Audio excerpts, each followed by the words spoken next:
नमस्कार विद्यार्थियों, BR school के इस YouTube चैनल में आप सभी का स्वागत है। अपने घरों में आप सभी स्वस्थ होंगे, मैं ईश्वर से ही कामना करता हूँ। तो हमारा जो हमारी जो हिंदी व्याकरण चल रही है, उसमें आज का जो अपना टॉपिक है वो है लिंग। तो लिंग किसे कहते हैं और इसके भेद के बारे में अपन जानेंगे। तो जैसा कि देखो, इस चित्र में आपको दिखाई दे रहा है कि दो अलग अलग कार्य हो रहे हैं। यानी माताजी क्या काम कर रही है, ध्यान से देखो। माताजी खाना बनाने का काम कर रही है और पिताजी है वो दफ्तर जा रहे हैं ना। यानी यहाँ माताजी स्त्री जाति का बोध है और पिताजी पुरुष जाति का बोध है। अलग अलग जाति का बोध हो रहा है ना। हाँ, तो अब देखिए इसकी परिभाषा, यानी लिंग किसे कहते हैं। शब्द के जिस रूप से पुरुष जाति या स्त्री जाति का बोध होता है उसे लिंग कहते हैं। समझ में आ गई मेरी बात। शब्द के जिस रूप से पुरुष जाति या स्त्री जाति का बोध होता है उसे लिंग कहते हैं। लिंग के भेद, तो हिंदी के अंदर या हिंदी व्याकरण में लिंग के दो भेद माने गए हैं। संस्कृत में एक नपुंसकलिंग और आ जाता है, लेकिन हिंदी में दो हैं। कौन कौन से? स्त्रीलिंग और पुल्लिंग। जैसा कि देखो इस डायग्राम में आप ध्यान से देख सकते हैं, यहाँ पर एक महिला का चित्र दिखाई दे रहा है और इधर मोरनी का चित्र दिखाई दे रहा है। तो इधर मोर और पुरुष का चित्र पुल्लिंग में दिखाई दे रहा है। अच्छा, अब इसके दो भेद हो गए और पहला भेद है अपना कौन सा? स्त्रीलिंग। तो स्त्रीलिंग किसे कहते हैं? जिन शब्दों से स्त्री जाति का बोध होता है उसे स्त्रीलिंग कहते हैं। जिन शब्दों से स्त्री जाति का बोध होता है, जैसे बेटी, दादी, नानी, बुढ़िया, नौकरानी, मामी, चाची, बहन, ये कौन से शब्द हो गए? ये हो गए स्त्रीलिंग शब्द। यानी जैसे कि अपन इन शब्दों को पढ़ते ही में पता चल जाता है कि इसमें स्त्री जाति का बोध होता है और स्त्री जाति का बोध होता है, तो वे कौन से लिंग में आएंगे? स्त्री जाति का बोध होने वाले जो शब्द हैं वो स्त्रीलिंग में आएंगे। तो लिंग के कितने भेद बताए? दो भेद हैं, स्त्रीलिंग और पुल्लिंग। स्त्रीलिंग समझ में आ गई। जिन शब्दों से स्त्री जाति का बोध होता है उन्हें स्त्रीलिंग कहते हैं। अब है दूसरा भेद, कौन सा? पुल्लिंग। पुल्लिंग से कहते हैं जिन शब्दों से पुरुष जाति का बोध होता है उन्हें पुल्लिंग कहते हैं।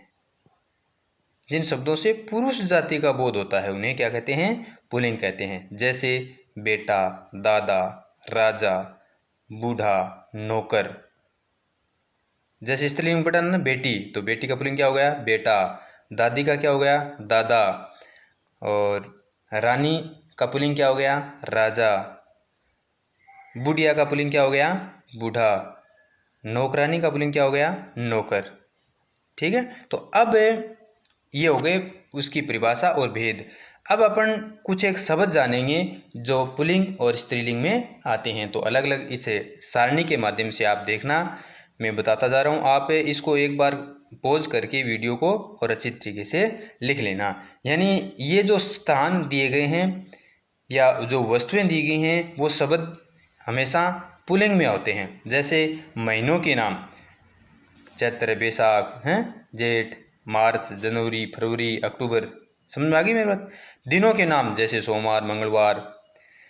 पर्वतों के नाम हिमालय, नीलगिरी आदि पर्वत हैं, ये किस में आएंगे? हमेशा पुल्लिंग में आएंगे। समुद्रों के नाम जैसे हिंद महासागर है, अरब सागर है, प्रशांत महासागर है। ठीक है। ग्रहों के नाम जैसे सूर्य, चंद्र, मंगल। लेकिन किसको छोड़ करके? पृथ्वी। पृथ्वी किस में आ जाएगी? पृथ्वी स्त्रीलिंग में आ जाएगी। फलों के नाम सेब, आड़ू, अमरूद, ये किस में आएंगे? ये भी पुल्लिंग में आएंगे। पेड़ों के नाम जैसे पीपल है, शीशम है, बरगद है। ठीक है, तो ये किस में आएंगे? ये आएंगे पुल्लिंग में। ठीक है, तो यानी ये इसमें जैसे महीनों के नाम आ गए, दिनों के नाम आ गए, पर्वतों के नाम आ गए, या समुद्रों के नाम आ गए, या ग्रहों के नाम आ गए, कुछ एक अपवाद को छोड़ करके ये जो शब्द हैं वो हमेशा पुल्लिंग में आते हैं। जैसे पेड़ों के नाम आगे, जैसे पीपल है, शीशम है, बरगद है, तो ये सब किस में आएंगे? ये सब पुल्लिंग में आएंगे। महीनों के नाम में अपन जनवरी, फरवरी ये सभी आएंगे, और हिंदी के महीने जो हैं चैत्र, वैशाख, जेठ ये सभी आएंगे। और दिनों के नाम में जैसे सोमवार, मंगलवार, बुधवार, इस प्रकार से, ठीक है। अच्छा, इसके अलावा और कौन से शब्द आते हैं? तो वो शब्द हैं, देखो, रत्नों के नाम। रतन जो मूल्यवान, जिसे पत्थर अपन मूल्यवान पत्थर अपन कहते हैं, तो रत्न में कौन कौन से आएंगे?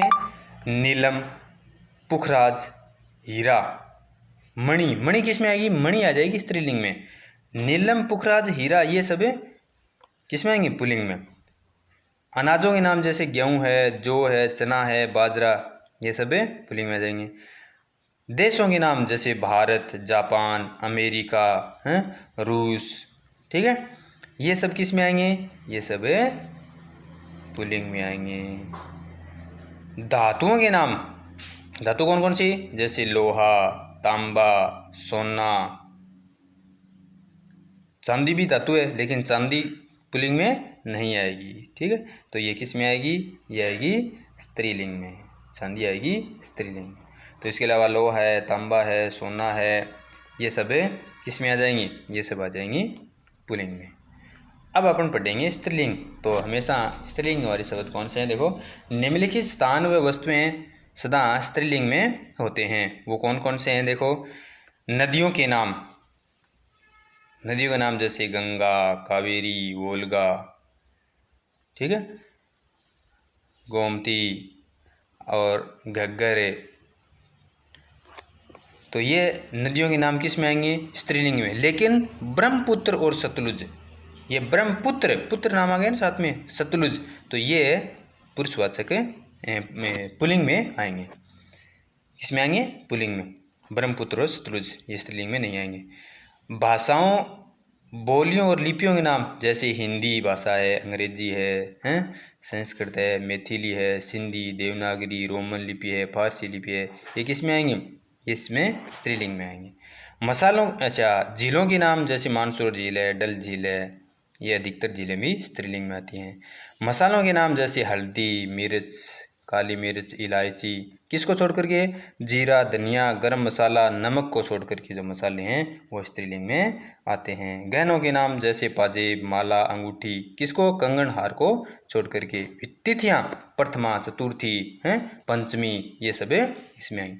अब कुछ एक शब्द यहाँ पर दिए गए हैं, पुल्लिंग और स्त्रीलिंग। ये आपको जैसा कि देखो इसमें डायग्राम में दिखाई दे रही है, ऐसा ही आपको डायग्राम बनाना है अपनी नोटबुक में, और उसको स्केल की सहायता से अच्छी तरह से सुंदर सुंदर राइटिंग में और इस डायग्राम को लिखना है। यहाँ पर 2 डायग्राम मिलेंगे आपको, और जिसमें पुल्लिंग और स्त्रीलिंग शब्द लिखे हुए हैं।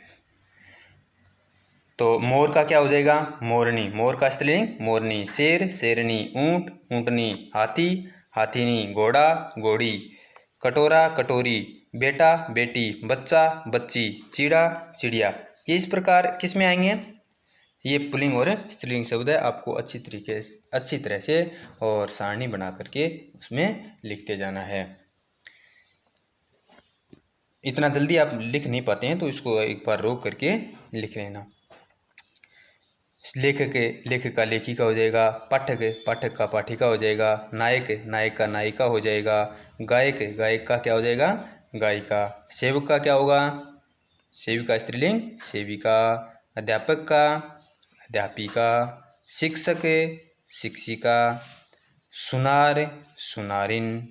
कुम्हार, कुम्हारिन। तो इसको अपनी नोटबुक में और सुंदर सुंदर शब्दों में लिख लेना है, ठीक है। अच्छा, इसके बाद कौन सा रह गया? ये दूसरा डायग्राम आ गया है। बूढ़ा, बूढ़ा क्या हो जाएगा? बुढ़िया। गड्ढा, गुड्डा, गुडिया। चूहा, चूहिया। डिब्बा, डिबिया। बंदर, बंदरिया। सेठ, सेठानी। जेठ, जेठानी। देवर, देवरानी। दादा, दादी। चाचा, चाची। मामा, मामी। नाना, नानी, ठीक है ना। तो युवक, युवती। पति, पत्नी। पड़ोसी, पड़ोसिन।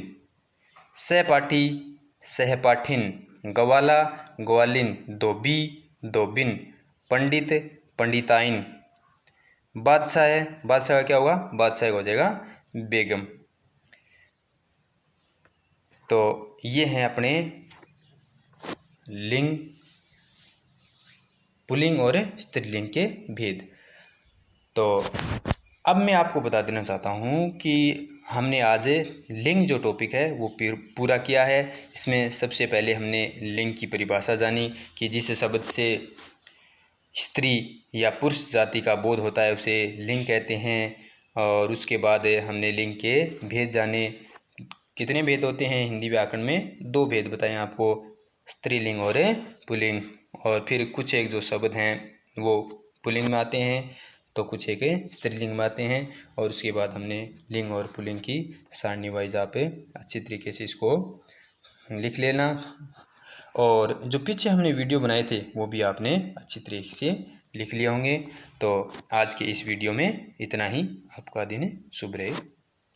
धन्यवाद।